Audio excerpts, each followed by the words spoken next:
துரதிருஷ்டம் என்னன்னா, ஏலியன் படத்துக்கு நடந்த மாதிரியே தான் பிளேடு ரன்னர் விஷயத்திலையும் ரிட்லி ஸ்காட்டுக்கு நடந்துச்சு. எந்த படமும் ரிலீஸ் ஆன சமயத்துல பெருசா ஓடல.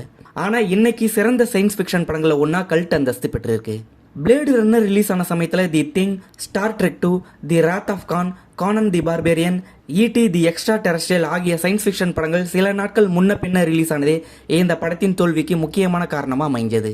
பிளேடு ரன்னர் படத்துல இடம்பெற்ற டார்க் ஸ்டைல் சீன்ஸ் மற்றும் ஃபியூச்சரிஸ்டிக் டிசைன்ஸ் ஒரு பெஞ்ச் மார்க்கா அமைஞ்சது. இந்த படத்துக்கு பிறகு இதே பாணியிலான சயின்ஸ் ஃபிக்ஷன் படங்கள், video games, animation series, TV programs வெளியாச்சு.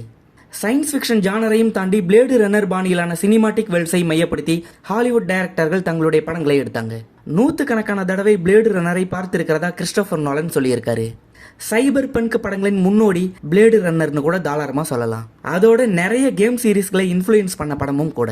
இந்த படத்துல இருந்து இன்ஸ்பயர் ஆகி தான் டெஸ்லா சைபர் ட்ரக்கை உருவாக்குனதா இலான் மஸ்க் சொல்லியிருக்காரு.